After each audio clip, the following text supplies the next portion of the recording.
पढ़ना था जियार्डिया लैमलिया। इसके पहले हम लोगों ने ट्रिपेनोसोमा नाम के पैरासाइट को पूरी तरह से पढ़ के खत्म कर लिया है। अब यहाँ पे हम लोग दूसरा पढ़ रहे हैं, लास्ट यूनिट की दूसरी टॉपिक जियार्डिया लैमलिया। जियार्डिया लैमलिया को समझने के लिए यानी इस प्रकार के पैरासाइट को पढ़ने के लिए हमने जो है ए से लेकर के यफ तक पॉइंट बना दिया है, जिससे आपको समझने में आसानी हो।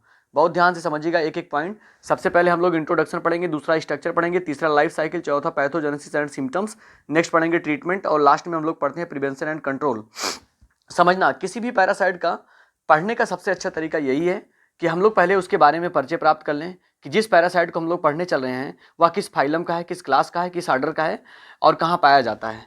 बी वाले में हम लोग पढ़ेंगे स्ट्रक्चर। स्ट्रक्चर में हम लोग ये देखेंगे कि यह जो पैरासाइट है उसका स्ट्रक्चर कैसे होता है। पहले मैंने ज़्यादा वीडियो में ज़्यादा समय न लगे इसलिए जो है हमने स्ट्रक्चर पहले से ही बना दिया। जियार्डिया लैमलिया नाम का स्ट्रक्चर ऐसे ही होता है। तीसरी टॉपिक में हम लोग ये जानने का प्रयास करेंगे लाइफ साइकिल में यह जो पैरासाइट है इसका जीवन चक्र कैसा होता है, कहाँ पाया जाता है और कहाँ से आकर के हमारी बॉडी में आ जाता है। डी वाले में हम लोग पढ़ेंगे पैथोजेनेसिस एंड सिम्टम्स। मान लेते हैं कि जियार्डिया लैमलिया नाम का पैरासाइट हमारी बॉडी में आया तो कैसे आया, और हमारी बॉडी में जब आया तो इसने एक बहुत ही डेंजरस डिजीज काज कर दी और उसका सिम्टम्स क्या होता है ये हम लोग पढ़ेंगे चौथी टॉपिक में। ई वाले में हम लोग पढ़ेंगे ट्रीटमेंट। मान लेते हैं जियार्डिया नाम के पैरासाइट से हमारी बॉडी में जो बीमारी हो रही है उसका ट्रीटमेंट क्या होगा, कौन सी दवा का इस्तेमाल किया जाएगा, इसका इलाज संभव है कि नहीं है, ये सारी चीज़ें हम लोग जो है पांचवी टॉपिक में पढ़ेंगे। नेक्स्ट है, लास्ट में हम लोग पढ़ते हैं prevention and control. Prevention and control का मतलब ये है कि बचाव कैसे किया जाए, यानी कोई भी डिजीज ना हो हमको, या पैरासाइट हमारी बॉडी में आए ही ना, या उस बीमारी से बचने के लिए हमको पहले से ही कुछ उपाय करना चाहिए। इसी को हम लोग लास्ट में पढ़ेंगे। एक एक टॉपिक हम लोग सिस्टमेटिक सीरियल वाइज पढ़ेंगे, यही पढ़ने का सबसे अच्छा तरीका भी है।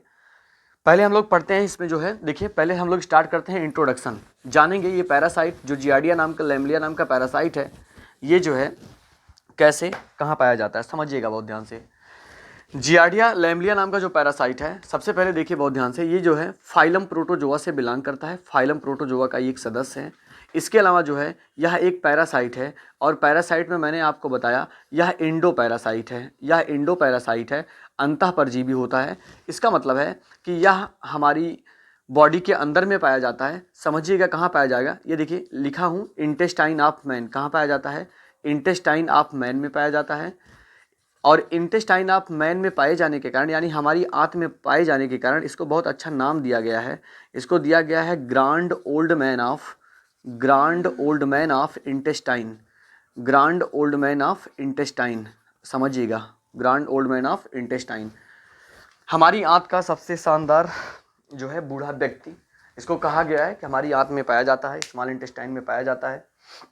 इसके अलावा यह फ्लैजिलेट एनिमल होता है। फ्लैजिलेट का मतलब है कि इसके जो है इसके पास जो है कई पेयर जो हैं फ्लैजिला पाया जाता है, इसलिए जो है इसे फ्लैजिलेट एनिमल बोलते हैं। लिवियनहॉक ने सबसे पहले इस जियार्डिया लैमलिया की खोज किया था और ये पता लगाया जो है कि हमारी आंत में भी एक पैरासाइट पाया जाता है जो कि फाइलम प्रोटोजोआ से बिलोंग करता है, जो कि जियार्डिया लैमलिया नाम का पैरासाइट है। तो इंट्रोडक्शन में एक चीज़ और लिखा जाता है, आप जानते हैं इसका सिस्टमेटिक पोजीशन लिखा जाता है। और सिस्टमेटिक पोजीशन अगर आप लिख लेते हैं तो आप एग्जाम में जो है अच्छा नंबर पाते हैं। सिस्टमेटिक पोजीशन में देखिएगा बहुत ध्यान से, आपको क्या लिखना है इसमें। आपको ये फाइलम के बारे में लिखा जाता है, ये किसका सदस्य है, फाइलम प्रोटोजोआ का मेंबर है। आप इसको जानते हैं, फाइलम प्रोटोजोआ का मेंबर है। कौन से क्लास का है ये जू मैस्टिगोफोरा का सदस्य है। किसका, जू मैस्टिगोफोरा का सदस्य है। आपको हम नोट्स दे देंगे, उसमें सारी चीज़ें लिखा हुआ है। इसके अलावा कौन से ऑर्डर का है ये ऑर्डर है डिप्लोमोनाडिना का। इसका है डिप्लोमोनाडिना का ऑर्डर है।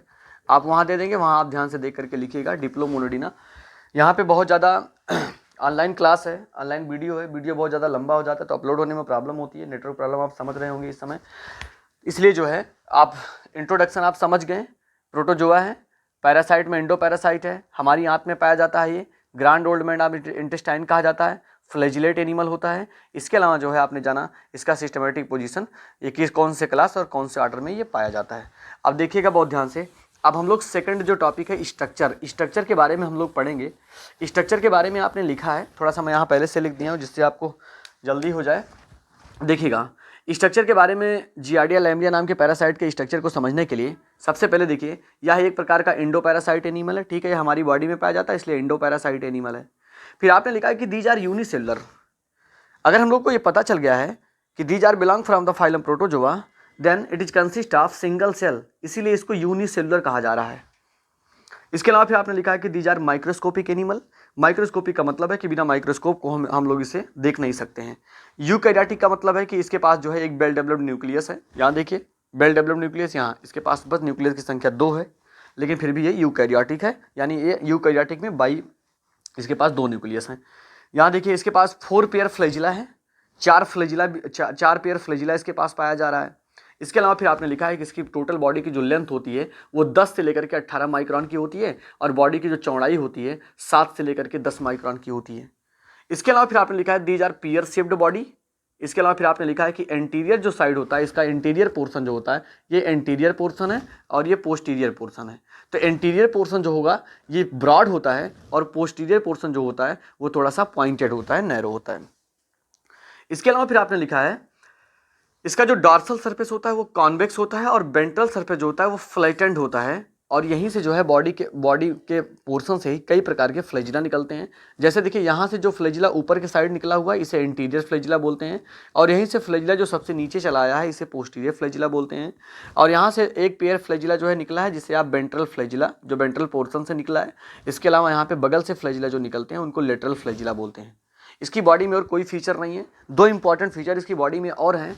इसके पास वेल डेवलप्ड न्यूक्लियस यहाँ भी है, वेल डेवलप्ड न्यूक्लियस यहाँ है। इसके अलावा इसकी बॉडी में यहाँ पाया जाता है एडहेसिव डिस्क। एडहेसिव डिस्क का काम ये होता है जब ये हमारी इंटेस्टाइन में रहेगा तो हमारी इंटेस्टाइन की वाल पर चढ़ने के लिए या वहाँ पर मजबूती के साथ पकड़ने के लिए इसके पास एक ऑर्गन होता है जिसे एडहेसिव डिस्क कहा जाता है। ये दूसरा पॉइंट हम लोगों ने पढ़ लिया। और इसके बाकी हम लोग जानते हैं कि फाइलम प्रोटोजोआ का मेंबर है, तो ये यूनिसेलुलर है, इसके पास साइटोप्लाज्म है, इसके अलावा थोड़ा माइटोकॉन्ड्रिया भी होगा, गोल्जी बॉडी भी होगा, एंडोप्लाज्मिक रेटिकुलम भी होगा, राइबोसोम भी होगा, थोड़े थोड़े मात्रा में सब होंगे, मतलब कि जो है ऑल सेल ऑर्गेनल्स इनमें जो है पाए जाते हैं। ये आपने पढ़ लिया। दूसरा स्ट्रक्चर स्ट्रक्चर पर पहला आपने इंट्रोडक्शन पढ़ लिया, दूसरा आपने स्ट्रक्चर पढ़ लिया। अब तीसरा हम लोग पढ़ते हैं, यहाँ पे तीसरा हम लोग पढ़ते हैं लाइफ साइकिल के बारे में। इसके पहले आपको मैंने ट्रिपेनोसोमा पढ़ाया, और ट्रिपेनोसोमा की लाइफ साइकिल के बारे में आपने लिखा है उसकी लाइफ साइकिल डाइजेनेटिक होती थी, लेकिन यहाँ देखिए जियार्डिया नाम के पैरासाइट की जो लाइफ साइकिल होती है बेटा वो मोनोजेनेटिक होती है। कैसी होती है? मोनोजेनेटिक होती है। और मोनोजेनेटिक लाइफ साइकिल का मतलब है कि ऐसी लाइफ साइकिल, किसी पैरासाइट का वह जीवन चक्र जो किसी एक सिंगल होस्ट में ही कंप्लीट हो जाए, उसे ही मोनोजेनेटिक लाइफ साइकिल कहा जाता है।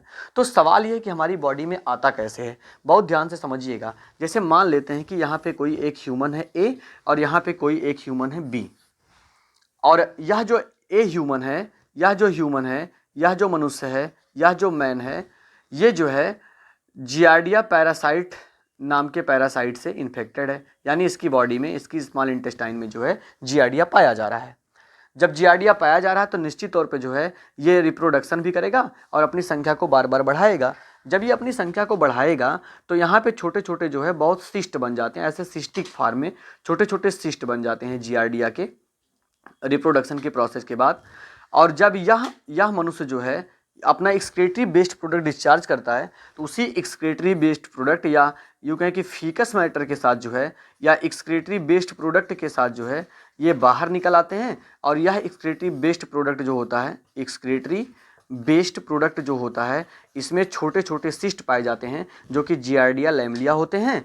और मान लेते हैं कि यह एक्सक्रीटरी बेस्ड प्रोडक्ट जहाँ पे पड़ा हुआ है, अब आ गया वहाँ पे क्या, सॉयल है, इसके अलावा वहाँ पे वाटर भी हो सकता है, और किसी कारण मान लेते हैं कैसे भी करके अगर यह सॉयल और यह वाटर, यानी हम लोग अगर मान लेते हैं कि सॉयल है जैसे मिट्टी है और मिट्टी में तमाम वेजिटेबल्स हम लोग उगा रहे हैं, इसके अलावा खेत में जैसे मान लीजिए तमाम वेजिटेबल्स, तमाम प्लांट प्रोडक्ट हम लोग खा रहे हैं, इसके अलावा मान लेते हैं कि वाटर मैनेजमेंट ऐसा है कि कुल मिला के कहने का मतलब है अगर हम लोग कंटामिनेटेड यानी दूषित, चाहे हम लोग भोजन लें और चाहे जो है हम लोग वाटर लें, उसमें जो है यह जियार्डिया नाम के पैरासाइट का जो सिस्ट है वो हो सकता है और वहाँ से जो है हमारी बॉडी में इंटर कर सकता है। कुल मिला के अगर मान लेते हैं हम लोग दूषित भोजन कर रहे हैं या हम लोग दूषित पानी पी रहे हैं, कंटामिनेटेड फूड एंड वाटर अगर हम लोग इंटेक कर रहे हैं तो यह पैरासाइट जो है हमारी बॉडी में आकर के इंटेक कर सकता है, चला आएगा और हम भी जो है जियार्डिया लैमलिया नाम के पैरासाइट से जो है इन्फेक्टिव हो जाएंगे।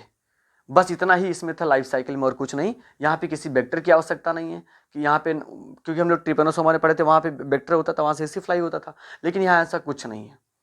बस कुल मिला के अगर हम लोग कंटामिनेटेड सब्जी खा रहे हैं, दूषित सब्जी खा रहे हैं, या दूषित आप पानी पी रहे हैं, दूषित खाना खा रहे हैं, वह सिस्ट या जियार्डिया नाम का पैरासाइट, उसका सिस्ट हमारी बॉडी में आ सकता है और स्टमक के थ्रू कहाँ पहुँच जाएगा, इंटेस्टाइन में, और इंटेस्टाइन में जाकर के वहीं बैठा रहेगा। अब सवाल है कि जब इंटेस्टाइन में ये पहुँच जाएगा, जियार्डिया नाम का पैरासाइट, इसके पास फ्लैजिला है, इसके पास इंटेस्टाइन से चिपकने के लिए एडहेसिव डिस्क है, जैसे ही हमारे इंटेस्टाइन में पहुँच जाएगा तो सवाल है कि इंटेस्टाइन की वॉल पे जा करके करेगा क्या। इसी को कवर करने के लिए अब हम लोग चौथा पॉइंट पढ़ते हैं जिसका नाम है पैथोजेनेसिस एंड सिम्टम्स। क्या नाम है? Pathogenesis and symptoms. हम लोग चौथा पढ़ेंगे, पैथोजेनेसिस एंड सिम्टम्स। अब बहुत ध्यान से थोड़ा सा आपको, पैथोजेनेसिस एंड सिम्टम्स, ठीक है। अब हम लोग इसको देखते हैं। चौथी जो टॉपिक थी pathogenesis and symptoms. Pathogenesis symptoms में मैंने आपको ये बताया था कि अगर कोई भी जियार्डिया लैम्बलिया नाम का पैरासाइट अगर हमारी बॉडी के अंदर गया और वह हमारी आंत में, इंटेस्टाइन में जाकर के चिपक गया, तो सवाल है कि वो कहाँ गया और कैसे, उसने क्या काम किया, कौन सी डिजीज काज किया, ये हमको समझना है। चौथे वाले में आपने लिखा है उसमें कि जब जियार्डिया नाम का पैरासाइट हमारी इंटेस्टाइन में आया तो कहाँ आया, स्मॉल इंटेस्टाइन की वाल पे जाकर के चिपक गया। आप लोग जानते हैं कि मैक्सिमम डाइजेशन जो होता है वो स्मॉल इंटेस्टाइन में होता है। वहाँ जाने के बाद जब वो बॉडी की वाल से, जो इंटेस्टाइन की वाल से जो है, जब वो चिपक जाता है तो हमको जियार्डियासिस या डायरिया नाम की बीमारी हो जाती है। इसमें होता क्या है, इसमें डिहाइड्रेशन हो जाता है, लगता है कि बॉडी में पानी की कमी हो रही है। इसके अलावा वेट लॉस भी हो जाता है। इसके अलावा न्यूट्रिशनल डिफिशियंसी भी हो जाती है, यानी जो कुछ भी हम खाते पीते हैं वो शरीर को लगता नहीं एकदम, क्योंकि जो है यह जो पैरासाइट है वो पाया जाता है एब्जॉर्प्शन एरिया में। एब्जॉर्प्शन एरिया का मतलब है कि हम लोग जो कुछ भी खाते पीते हैं वो स्मॉल इंटेस्टाइन में, जहाँ जिस प्लेस पे एब्जॉर्प्शन हो रहा है वहीं पे जो है ये पैरासाइट पाया जाता है। इसलिए हम जो कुछ भी खाते पीते हैं वह ये भी फीड कर लेता है, इसलिए एब्जॉर्प्शन में भी समस्या आती है और हमारा मैक्सिमम जो न्यूट्रिशनल सब्सटेंसेज है वो यही खा जाता है। तो हमारी बॉडी को कैसे लगेगा, इसीलिए जो है, और सुनिएगा, आपने लिखा है कि these are interferes fat and absorption of fat and vitamins, यानी जो फैट और विटामिन का एब्जॉर्प्शन है उसको ये पूरी तरह से प्रभावित करता है। जियार्डिया नाम का पैरासाइट हमारी बॉडी में अगर आ गया, यह कितना खतरनाक है ये आप लोग अभी समझ गए होंगे। जियार्डिया से कौन सी बीमारी हो रही है, डायरिया या जियार्डियासिस बोलते हैं। इसका सिम्टम सेम डायरिया जैसे होता है, इसलिए इसको डायरिया भी बोल देते हैं, क्योंकि जियार्डिया के इन्फेक्शन से ही डायरिया हो जाता है। समझिएगा। पांचवें हम लोग ट्रीटमेंट पढ़ रहे हैं। ट्रीटमेंट में क्या पढ़ा जाता है मैंने बताया कि मान लेते हैं कि हमको अगर डायरिया हो गया तो ऐसी कौन कौन सी दवा हमारे पास हैं। आपने लिखा है क्लोरोक्विन और कामाक्विन। इसके अलावा फिर आपने एटेब्रिन नाम की जो है 3 प्रकार की दवाई आपने लिखा है, एटेब्रिन, क्लोरोक्विन और कामाक्विन। 3 प्रकार की दवा जो है इस डायरिया के ट्रीटमेंट में इस्तेमाल किया जाता है। इसके अलावा कई सारे जो है एंटी प्रोटोजोन ड्रग है, दवा है, जिनका हम लोग टैबलेट या दवा हम लोग खाते हैं तो हमको आसानी के साथ हमारी डायरिया जो सही हो जाती है। यहाँ देखिएगा लास्ट में हम लोगों ने लिखा है prevention and control. Prevention and control में मैंने बताया था कि prevention is the better than cure. अगर हम लोग सब्जी बना रहे हैं, अगर हम लोग खाना बना रहे हैं तो कम से कम दूषित पानी का इस्तेमाल ना करें या एकदम शुद्ध सब्जी का इस्तेमाल करें, क्योंकि जो है आपने देखा कि अगर हम लोग दूषित पानी पी रहे हैं, अगर हम लोग दूषित भोजन खा रहे हैं तो निश्चित तौर पे जो है यह जियार्डिया नाम का पैरासाइट जो कि प्रोटोजोआ का एक सदस्य है वो हमारी बॉडी में आ सकता है और हमारी बॉडी में डायरिया नाम की बीमारी काज कर सकता है। अगर इतना खतरनाक पैरासाइट है, अगर ये सब्जी में पाया जा रहा है, अगर ये फूड में पाया जा रहा है, अगर ये वाटर में पाया जा रहा है, तो हमको जो है वाटर कंटामिनेटेड नहीं होना चाहिए। हमारा वाटर कैसा होना चाहिए, अनकंटामिनेटेड होना चाहिए, यानी प्योर होना चाहिए, शुद्ध होना चाहिए। हमारा भोजन कैसे होना चाहिए, एकदम अनकंटामिनेटेड होना चाहिए, एकदम शुद्ध भोजन होना चाहिए। और जहाँ तक हो सके आप वाटर को और प्लस फूड को जो है वो ह्यूमन के एक्सक्रीटरी बेस्ड प्रोडक्ट से और एनिमल के एक्सक्रीटरी बेस्ड प्रोडक्ट से जो है इसी दोनों से बचाना है, क्योंकि हम लोग जानते हैं कि यह पैरासाइट जो है एनिमल्स के भी इंटेस्टाइन में पाया जाता है और हमारे भी इंटेस्टाइन में पाया जाता है। और जब यह बार बार रिप्रोडक्शन करेगा अंदर में तो सिस्ट बनेगा और वह सिस्ट जो है आगे चल के नया जियार्डिया बन जाता है और हमारी बॉडी के एक्सक्रीटरी बेस्ड प्रोडक्ट के साथ जैसे वह बाहर रिलीज होगा, सॉइल में जाएगा, तो आसपास वो सॉइल में जाएगा, निश्चित तौर पे पानी से मिलेगा, तमाम जगह इधर उधर घूमता रहेगा और जैसे ही वह किसी के संपर्क में आएगा तुरंत जो है हमारी बॉडी के अंदर चला आएगा। कोई भी अगर हम लोग दूषित पानी और भोजन हम लोग, जैसे बहुत ना ऐसे होता है ना कि आप खेत पे गए और वहाँ तुरंत जो है पालक काट लाए, आप जो है और तमाम वेजिटेबल्स आप तोड़ लाए, पता चला उसमें जो है सिस्ट हो सकता है क्योंकि सॉइल में वो भी पाया जा रहा है और पता लगा पानी के साथ और या सब्जी के साथ आप ले लिए और आप खा लिए। उसके बाद हुआ क्या, आपको जो है जियार्डिया ने इन्फेक्टेड कर दिया और आप जो है डायरिया नाम की बीमारी से पीड़ित हो गए। इसलिए जो है भोजन साफ सुथरा करना चाहिए, पानी जो है एकदम साफ सुथरा होना चाहिए। ठीक है, बस इतना ही। जियाडिया भी खत्म हो गया, ट्रिपेनोसोमा भी हमने खत्म कर दिया है। दोनों ही वीडियो जो है यूट्यूब पे अपलोड हो चुके हैं, वहां पे जाकर के आप दोनों वीडियो देखिए, उसके बाद नोट्स बनाइए। नहीं समझ में आता है तो आप फोन करिए, कॉल करिए, मैसेज करिए, लेकिन समझिए क्योंकि इंपॉर्टेंट है और सेमेस्टर की लास्ट यूनिट भी है। एक पैरासाइट और बच रहा है, बुचलेरिया